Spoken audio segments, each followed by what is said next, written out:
So I'm talking with Alicia Braga from Queen of the South, I Am Legend, and Joel Edgerton, Golden Globe nominee for Loving, and he's directed some incredible films like Boy Erased and The Gift, and now they're both starring in Apple TV Plus's new series Dark Matter. So Joel, I'll start with you. What is Dark Matter about? Ooh.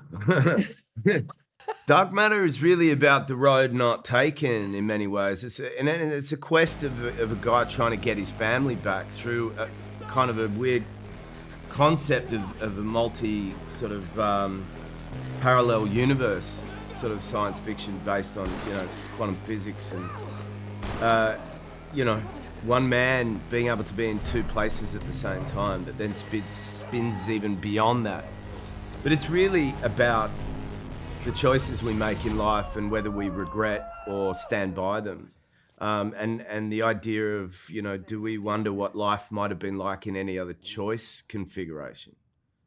And that's what I think is so important about this. Yes, it's billed as sci-fi, but it's really about making the different choices and thinking to yourself, how would my life be different had I made this? And I don't want the sci-fi genre to turn people off. Is that how you see this, Alicia?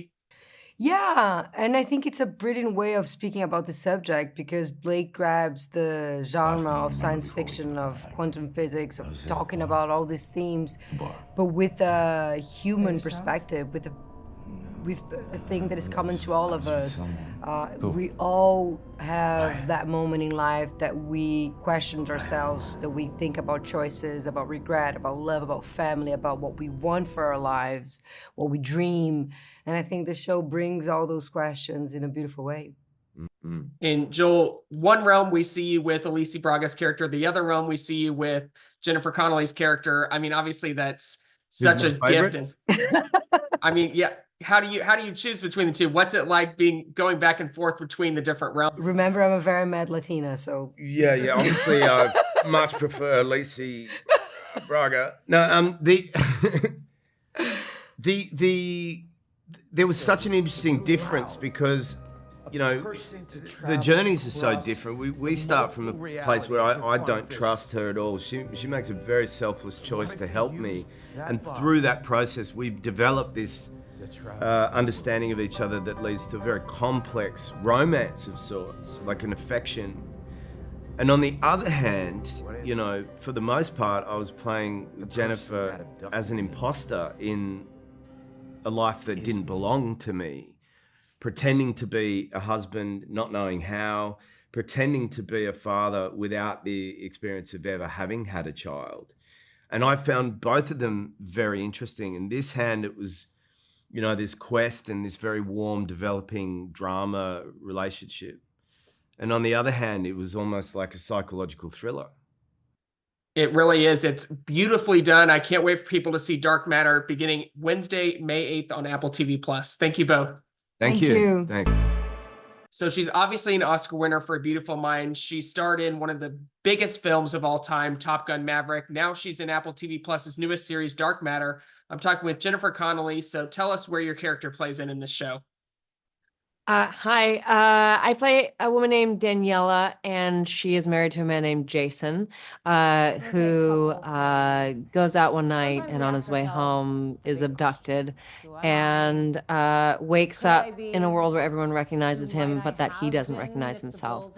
And after kind of piecing together what might have happened, he goes on this journey to find his way home.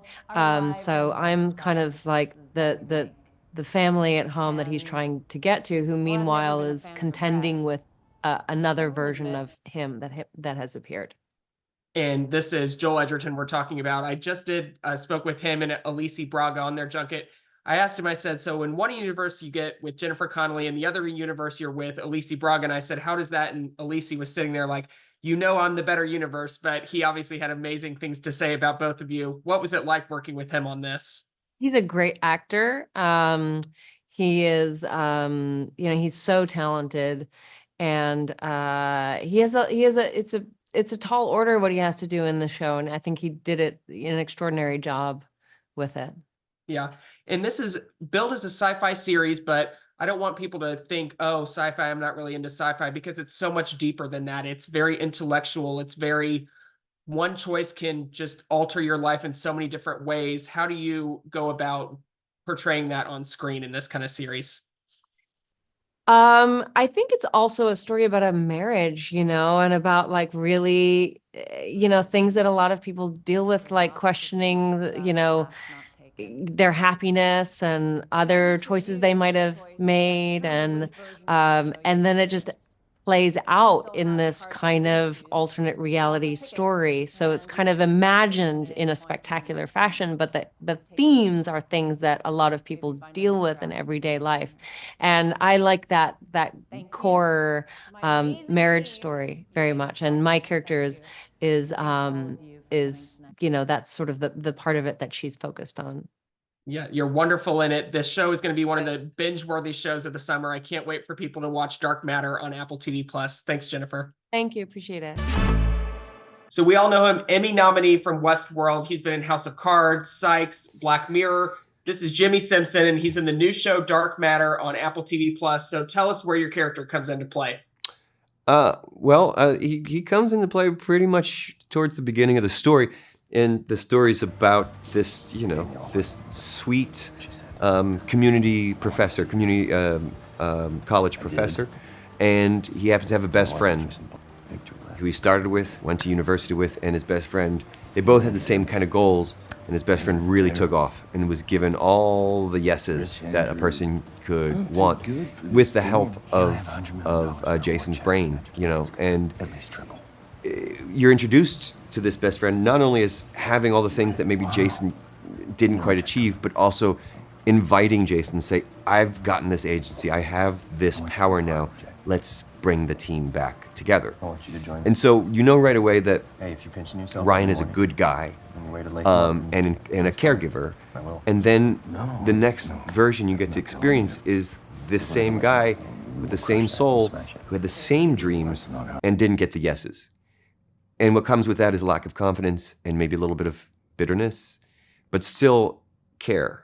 And then ultimately, there's more. Yeah. And it's got to be exciting to play where you get this kind of role where you get to play two different characters. Obviously, it's the same character, but two different types. What goes into your mind when you're trying to separate them? Well, depending on the piece that I'm doing that involves multiple characters, in this one, it was specifically the nuance of the situational experiences that they've had, pulling the same soul into a slightly different direction. And the soul's the same, but when a person is overworked or is unsatisfied, they're going to find different ways to level off. And Ryan, too, he's found certain ways to make himself comfortable, and it's affected his physical appearance. And same with Ryan 3, if you've gotten that far.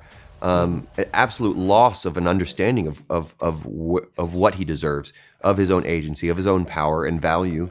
And what's the result is a very shut down but sweet guy who has no idea that maybe he's bigger than where he is.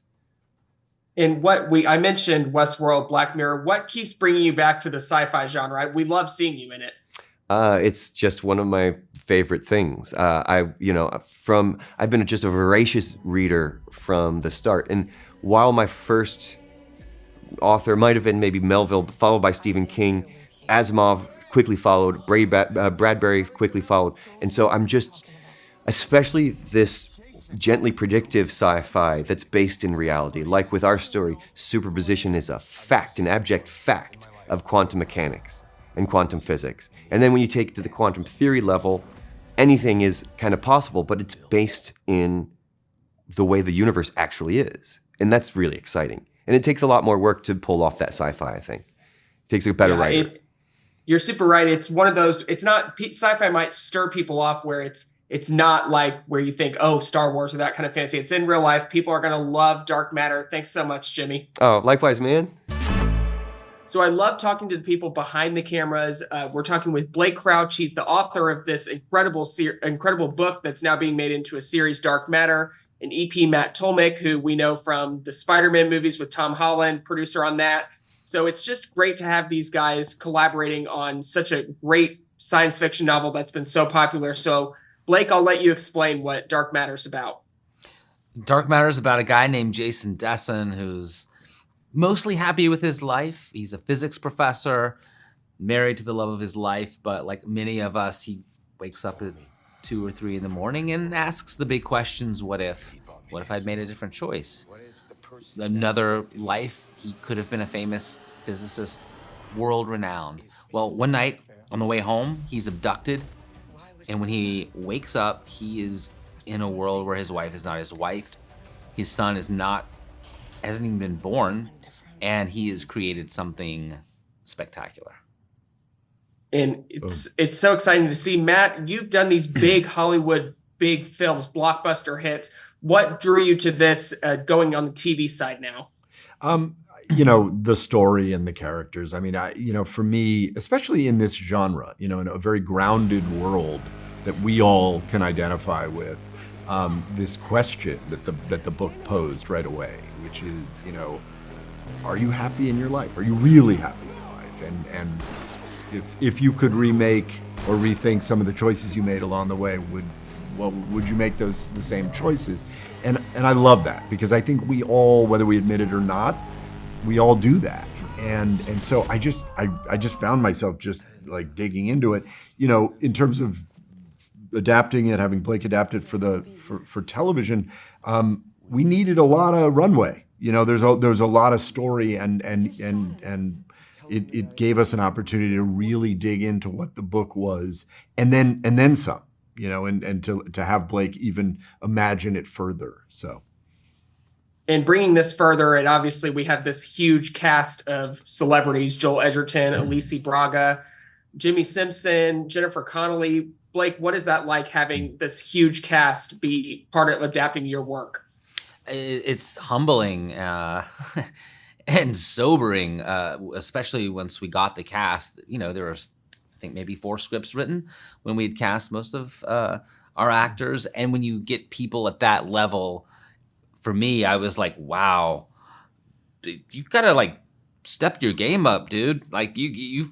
These are world-class actors, and you better give them scripts that are worthy of their talents. So it forced me to kind of level up, dude. And how did you guys collaborate to enhance the novel? Obviously, the show is based on your previous work, but this is a long series that you have to bring up more. What was the collaboration like on that? Well, it was originally, we were going to make a movie, and as we got scripts going, we just realized that we were having to cut away so many good things. And yes, you have to kill your darlings and adaptations. That's normal, but we were having to kill too many of them. And at the end, what we were getting was something that was very plotty and sleek, but it lacked the heart, because there just wasn't time to build characters with heart, especially multiple versions of characters across worlds. That takes time. So the process of adapting it was getting to expand, and it was a joy. It honestly, that aspect of it was not a challenge. It was exactly what the book needed to become this thing. Yeah. Absolutely. People are going to love it this summer. Thank you both so much. Thanks so for much talking to us. Thank you.